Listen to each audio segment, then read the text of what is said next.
राधे राधे आप सभी को। आज की वीडियो में हम बात करेंगे ज्योतिष विद्या के बारे में। ज्योतिष क्या है, ज्योतिष का इतिहास क्या है, ज्योतिष कितना पुराना है, ज्योतिष कैसे धीरे धीरे अस्तित्व में आया, क्या हमें ज्योतिष को मानना चाहिए, क्या ज्योतिष वाकई में काम करता है। इन सभी प्रश्नों के उत्तर आपको इसी वीडियो में मिलेंगे। तो चलिए वीडियो शुरू करते हैं।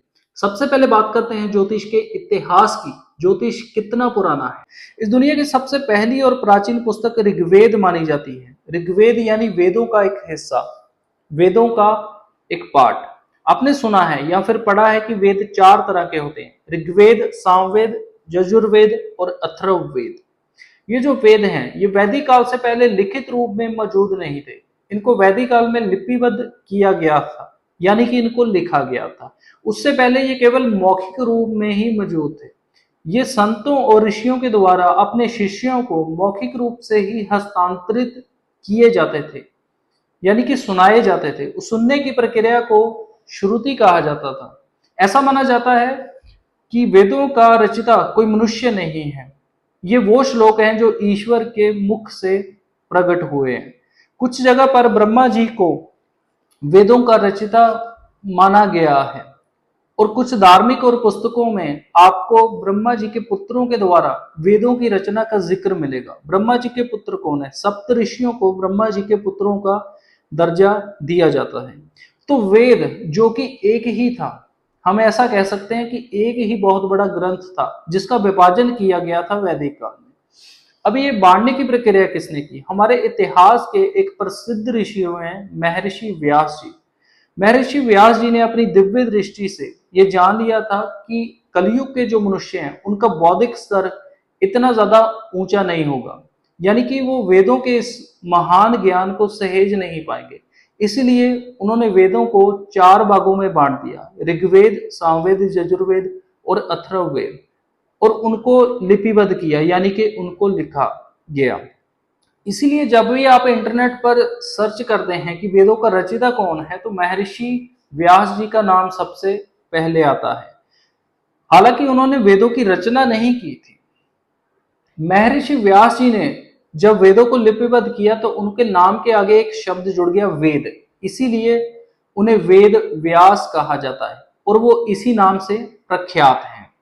अब इसका ज्योतिष से क्या संबंध है? देखिए, ऋग्वेद में ज्योतिष के 36 श्लोक मिलते हैं। इसी तरह यजुर्वेद में ज्योतिष के 44 श्लोकों का वर्णन है और इसी प्रकार से अथर्ववेद में ज्योतिष से संबंधित 162 श्लोकों का वर्णन देखने को मिलता है। इसके अलावा महाभारत काल में ज्योतिष का जिक्र आता है। उससे पहले रामायण में ज्योतिष का जिक्र कई जगह पर देखने को मिलता है। तो इस बात से यह साबित होता है कि ज्योतिष बहुत ही पुराना है। वैदिक काल से पहले से भी ज्योतिष चला आ रहा है। अब बात करते हैं ज्योतिष के विकास की, यानी कि ज्योतिष जो है वो धीरे धीरे कैसे विकसित हुआ। देखिए, समय समय पर कई संत आए, कई ऋषि आए, बुद्धिजीवी आए, फिलोसफर आए, जिन्होंने ज्योतिष में अपना अपना योगदान दिया। सबसे पहले बात आती है पराशर ऋषि जी की। पराशर ऋषि कोई और नहीं बल्कि वेदव्यास जी के पिता ही थे। उन्होंने ज्योतिष का एक सबसे बेसिक कॉन्सेप्ट दिया जो आज भी चल रहा है, जिसको वैदिक ज्योतिष कहा जाता है, दैट इज प्राशरी एस्ट्रोलॉजी। हम जो मेथड फॉलो करते हैं उन्हीं का मेथड फॉलो करते हैं, उसी से आगे ज्योतिष बढ़ा है, उसी से आगे ज्योतिष निकला है। पराशर जी ने कई सारी पुस्तकें लिखी, जैसे कि लघु पराशर और होरा शास्त्र। ये उनकी प्रमुख पुस्तकें हैं जिनमें ज्योतिष का विशेष रूप से जिक्र देखने को मिलता है। पराशर जी के बाद भृगु ऋषि जी ने अपना ज्योतिष में बहुत बड़ा योगदान दिया और उनका नया कॉन्सेप्ट जिसे हम कहते हैं भृगु नंदी नाड़ी, वो ज्योतिष में आया। इसी तरह आगे चलकर जैमिनी ऋषि जी ने अपना एक कॉन्सेप्ट दिया जिसे हम जैमिनी एस्ट्रोलॉजी कहते हैं। धीरे धीरे केपी एस्ट्रोलॉजी आई और धीरे धीरे 1945 में रेड बुक, जिसे हम लाल किताब कहते हैं। आजकल मार्केट में लाल किताब के उपाय व टोटके ही ज्यादा चलते हैं और ये काम भी करते हैं। इस तरह हम देखते हैं कि ज्योतिष की अलग अलग फॉर्म्स हैं, अलग अलग टाइप्स हैं। इससे साबित होता है कि ज्योतिष जो है ये बहुत बड़ा कॉन्सेप्ट है। एक बहुत धैर्य की जरूरत होती है पूरा ज्योतिष सीखने के लिए। हमारे टीचर्स अक्सर कहते हैं कि ज्योतिष एक सागर की तरह है, इसे सीखने के लिए एक जिंदगी यानी कि एक जन्म कम पड़ जाता है। सो इतना विशाल ज्योतिष है। अब हम बाकी के प्रश्नों पर आते हैं। क्या ज्योतिष वाकई में काम करता है? जी हाँ, ज्योतिष काम करता है। ज्योतिष कैसे काम करता है? देखिए, ज्योतिष में होता क्या है, एक कुंडली होती है जिसमें 12 घर होते हैं, 12 राशियां होती हैं और 9 ग्रह होते हैं। ये ग्रह कैसे कुंडली में काम करते हैं? मान लीजिए इस वक्त जब मैं वीडियो बना रहा हूं, इसी वक्त एक बच्चे का जन्म होता है। अब कुंडली कैसे बनाई जाती है? इस वक्त जब मैं वीडियो बना रहा हूं तो आसमान में प्लैनेट्स की मूवमेंट क्या है, उनकी पोजीशन क्या है, उसी के हिसाब से कुंडली बनकर तैयार हो जाएगी, जो इस वक्त की कुंडली होगी। तो इस वक्त की कुंडली उस बच्चे की कुंडली मानी जाएगी। इसी का प्रभाव उसकी जिंदगी पर पड़ेगा, उसके जीवन पर पड़ेगा। मान लीजिए एक कुंडली है, उसके 7वें घर में शनि बैठ जाते हैं या फिर मंगल बैठ जाते हैं।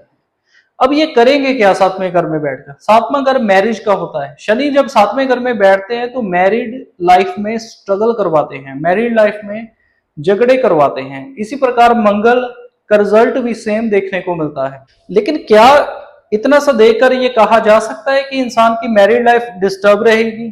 जी नहीं, ये सिर्फ एक बेसिक सा कॉन्सेप्ट है। इसके बाद बहुत सारे लिंक्स चेक करने पड़ते हैं, क्योंकि यही तो ज्योतिष है। ज्योतिष काफी विशाल है। सिर्फ इतना सा देखकर हम इंसान को नहीं बोल सकते कि आपकी मैरिड लाइफ में झगड़े हो रहे हैं या फिर आगे चलकर मैरिड लाइफ में झगड़े होंगे।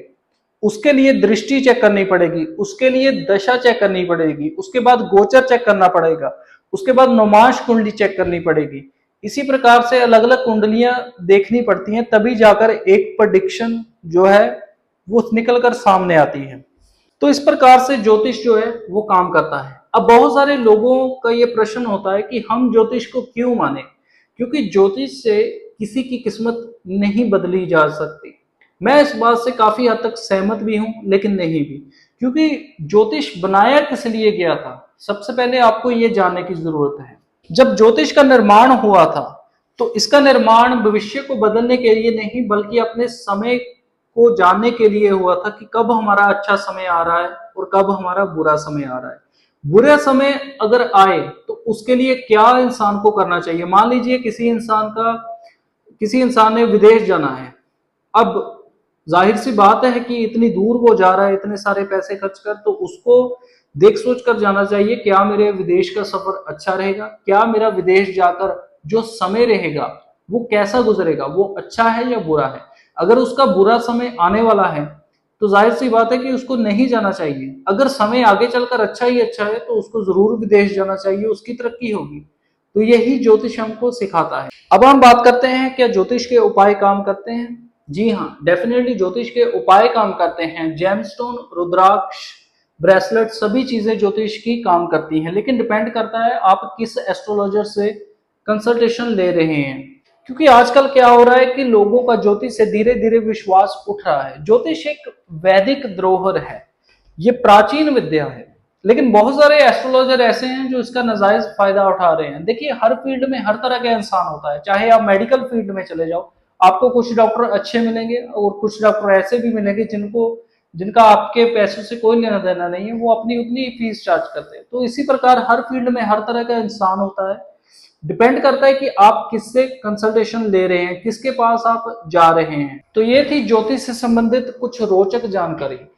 अगर आप अपनी कुंडली चेक करवाना चाहते हैं तो आप मुझे इस नंबर पर संपर्क कर सकते हैं।